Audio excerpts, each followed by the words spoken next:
So I'm going to demonstrate a technique called Kurinuki, which is a Japanese and a traditional Japanese technique. Now, I've tried to do this with household objects, but I've found you probably do need a loop tool, so this may not be for everybody. Although it may be possible to make one out of a strip of stiff plastic, I'm not sure, but I don't have that. Anyway, for Kurinuki, you need a fairly firm piece of clay. So this is a piece that I put into a rough shape and left out, not in any direct heat, but I left it out overnight to harden up. You can see it's quite firm. The term itself means hollowing out, so it's actually a sort of almost sculptural way of using clay. This is a little cup that I made, one of my first ones, early ones, and this is a box. You can make almost anything. It's literally just taking clay and almost using it like soft stone and cutting it out. But the aesthetic, the Japanese aesthetic, is for it to be fairly rough and ready. So we start by getting the exterior shape approximately what we want it to be. I shaped this to make it into a cup, a tall cup. And you can start on the outside. Now this tool is a palette knife. I got it cheaply in Wilko, and you can just start to form the outside by carving bits off like that. Do put your bits of clay, do keep them, don't throw them away, because they can be recycled. So just put all your clay bits in the plastic tub like that, and you just go round and basically address the surface of the clay like that.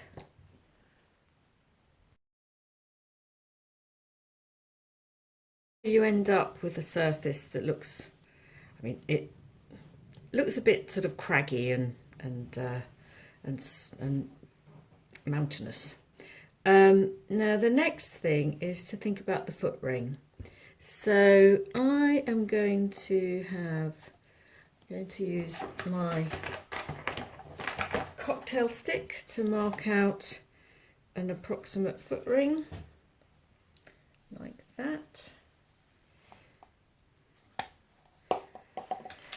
And then I'm going to carve away the outside. I'm going to use a knife this time. Just carve away the outside of the foot ring.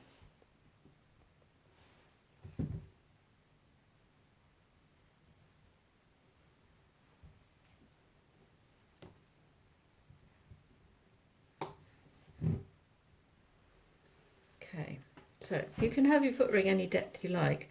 Might make this just a little bit deeper.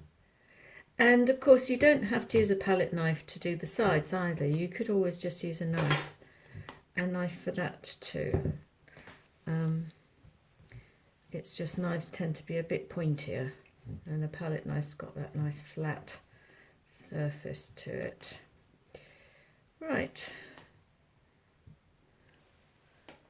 Now we need to carve out the inside of the foot ring. Now the only issue here, I've tried to do this with a spoon and it's really quite tricky, although you might actually be able to do it. If the clay is stiff enough, you might be able to do this with a teaspoon. If it's very soft, what happens is it sticks to the spoon and it's really tricky to get out. But yeah, give it a go with a try doing it with a teaspoon. A bigger spoon probably won't work.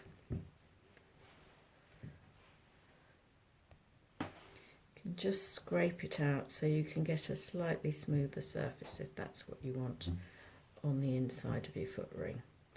And even up the thickness a little bit perhaps. I've got this one a little bit wonky, I've gone too far there. It's because I started using the spoon. Anyway, tidy up your foot ring so that you don't want it too smooth, because the whole idea is that it's quite a chunky piece, but this will just give you, it'll stop the clay being too thick as well. Next part of the process is to hollow out the inside of the cup. Now I'm giving this a go with a teaspoon. This handle's quite thin, so it's not the easiest thing to do, but it can be done. And if you've got a loop tool, that actually makes it a lot easier because you can just carve out like that. You can get loop tools from, I know there's a place in Kingston that's Pullinger's in Kingston sells them. Now, perhaps there are other art shops around where you can get a loop tool, but this is the most effective way. As you can see, spoons are a bit difficult.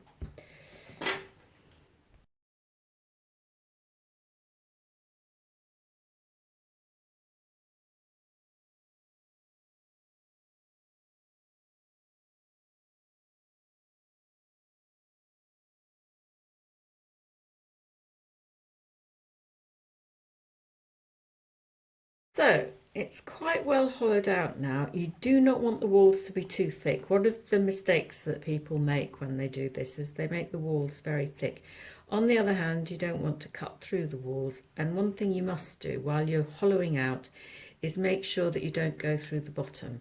You can gauge how much clay you've got by putting one finger inside and one finger outside. And of course, if it's a wider bowl, you can do it with one hand. So that's all hollowed out. Now I want to refine the edges a bit because that's a bit rough and ready, especially if you were going to use it as a cup. And I just want to smooth out the inside a little bit more, I think. You don't have to. The insides are often quite textured, but I'm just going to go ahead and do that and then show you what it's like when it's finished. This is quite a meditative method. You do end up with rather a lot of clay left over, so please recycle that, don't throw it away. So to smooth out the inside a bit, I'm going to use the back of a spoon. You need to support the walls so that they don't fall over, but back of a spoon, decent, dessert spoon's fine. You can actually smooth out some of your markings. I'm using a sponge just to refine the top. But if you do by accident go through the sides and have a tiny little hole, if you just take a piece of the clay that you've hollowed out, just a small amount, squash it up, get your cocktail stick, score it, and then just damp it with some water and push it inside the pot, then you can use a teaspoon just to gently, if I do that, you can holding the outside, just gently smooth it against it. Make sure it's well amalgamated. That will patch up any little holes, but do make sure that you do it very thoroughly, otherwise it'll just come away. So let's just tidy up this rim a bit, make it a little bit softer, just in case you want to use it, and you can make it finer as well just by pinching it a bit. If you pinch it, that will make the rim finer, like that. Stretch it out a little bit if it's damper if you want to. Right.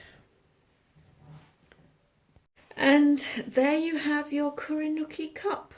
You can make this any shape. You can make a wider bowl, you could make a rectangle, triangle, anything, well, anything basically.